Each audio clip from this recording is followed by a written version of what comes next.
periudhë të gjithë të pranishëm e posaçërisht për ushtarakët nga Slovenia. Unë do ta them një fjalë të urtë që besoj që shumica e keni dëgjuar, po e citoj: meshkuj, mos folni fjalë të liga për gra, derisa edhe ju jeni produkti grave. Faleminderit. Tema ime është për një profesoresha Hëna Pasho, terminologe dhe leksikografe.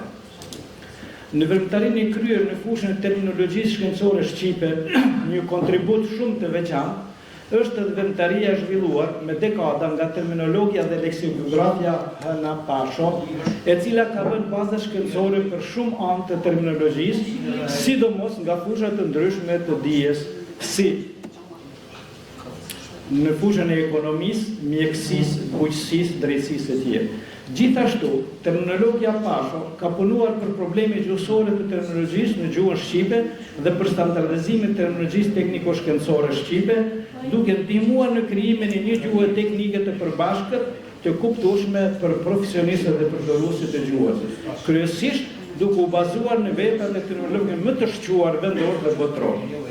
Kontributi për marrëdhëniet e leksikut të përgjithshëm me leksikun terminologjik, probleme gjuhësore të terminologjisë, zhvillime kuptimore në terminologjinë e ekonomisë në gjuhën shqipe, fjala shqipe në terminologjinë e ekonomisë, tokfjalsat e zgjeruar emëror në terminologjinë e ekonomisë, përdorimi i termave të ekonomisë, shfaqjet e shumë kuptimësisë, të sinonimisë dhe të antonimisë në terminologjinë e ekonomisë, përdorimi i termave të ekonomisë, gjithashtu duke parashtruar detyra për studime më të gjera në praktikën terminologjike dhe hartimin e fjalorëve të fushave të ndryshme të dijes, me përqasje me gjuhët më të njohura botrore si anglishtja, frëngjishtja, italishtja dhe rusishtja.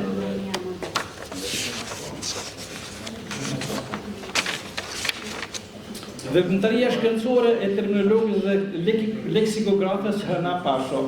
Profesoresha Hëna Pasho, gjuhëtare shqiptare e njohur për kontributën e saj në fushën terminologjisë dhe leksikografisë, dy disiplina shumë të rëndësishme të gjuhësisë së zbatuar.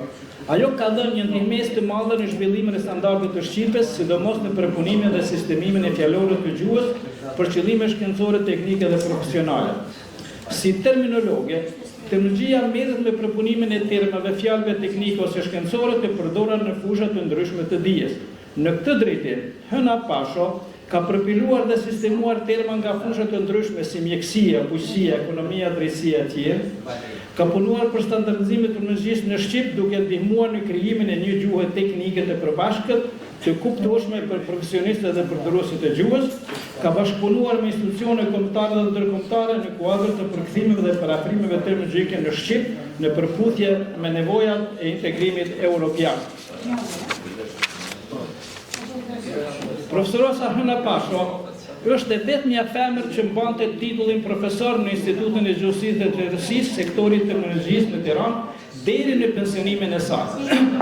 Si bashkëautore, kryedaktore, redaktore fjalorëve disa gjuhës për shumë fusha të dijes, fjalor të termët gjeografisë, të ekonomisë, fjalor të statistikës, fjalor i termët të anatomisë, fjalor i termët të financës dhe të kontabilitetit, fjalor i termave të së drejtës, fjalor i termët të tregtisë së jashtme, fjalor i termët të tregtisë së brendshme, fjalor i termët të ekonomisë së transportit në disa gjuhë, në shqip, në anglisht, në frëngjisht dhe rusisht.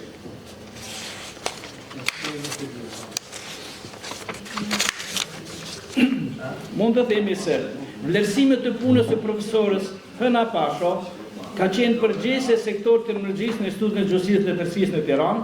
I është dhënë çmimi i Republikës së Shqipërisë klasi i 3, çmimi i albanologjisë Tiranë në vitin 2022 në ceremoninë Dita e Albanologjisë.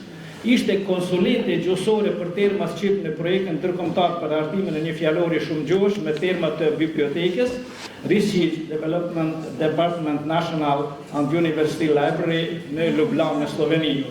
Profesor Hëna Pasho është përfshirë në International Quiz Translation Terminology, traduction et terminologie répertoire bibliographique international në vitin 1995. Si përfundim, terminologia dhe leksikografia profesorja Hëna Pasho kishte breng të madhe për pastrimin e gjuhës shqipe, me thekst të veçantë, terminologjinë e fushave të ndryshme të dijes, nga fjalët e huaja, sidomos kur kemi barasvlerësit nga gjuha jonë. Në qoftë se vazhdojmë kështu, po e citoj, sipas fjalëve të Hëna Pashës, nuk do ta njohim gjuhën tonë. Një fond i gjerë fjalësh të huaja e kanë baravlerësin shqip shumë më të bukur.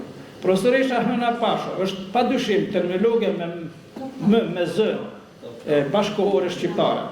Ajo ka kontribuar në mënyrë të veçantë në zhvillimin teorik të terminologjisë shqipe, po ashtu në kuadër praktiko-terminografik për termat shkencore në fushat e ekonomisë, mjekësisë, bujqësisë, drejtësisë e tjerë. Krahas gjithë ideve të profesoreshës Hëna Pasho, detyrat kryesore që shtrohen nga studiuesit shqiptar për terminologjinë shkencore të shumë fushave të dijes është bashkëpunimi i qendrave kryesore, Tiranë, Prishtinë, Shkup, dhe qendrave si motra shqiptare që merren me terminologjinë, ripunimi e plotësimi i fjalorëve të botuar me parë, dyja me shumë gjuhësh, si edhe pastrimi i fjalësit terminologjik nga termat e huaj të panevojshëm në baza shkencore, duke u bazuar në terminologjinë standardizuara si të anglishtes, frëngjishtes, italishtes e rusishtes. Sugjerimi real i profesoresës Pasho është përqasja e gjuhës shqipe me gjuhët bashkëkohore, ndërkombëtare të standardizuara për shumë fusha të dijes si me anglishten, me frëngjishten, me italishten, rusishten, si zgjidhje praktike me bazë shkencore. Bashkëpunimi i gjuhëtarëve dhe specialistëve të fushave të ndryshme të dijes rreth pastrimit të thesarit terminologjik është më së nevojshëm në ditët e sotme. Ajo punoi në një mjet dispune e në një institucion shkencor elitar dhe aty zhvillua dhe kontriboi si shkencëtare e dënë dhe respektuar. Profesor Hëna Pasho ka publikuar mjaft artikuj e studime në revista shkencore brenda jashtvendit për problemet të terminologjisë, të lidhjeve të termit me gjuhën letrare apo për vepra të autorëve të ndryshëm. Ajo ka marrë pjesë në projektin ndërkombëtar për hartimin e një fjalori shumë gjuhësh me terma të bibliotekës, në cilësinë e konsulentes gjësore për termat shqip. Në vjetet e fundit të jetës së saj, dha ndihmësi të çmuar në pasurimin e veprës madhështore elektronike për fjalorin e madh të gjuhës shqipe, që është pothuaj në përfundim rreth 120.000 fjalë. Ju faleminderit. Faleminderit.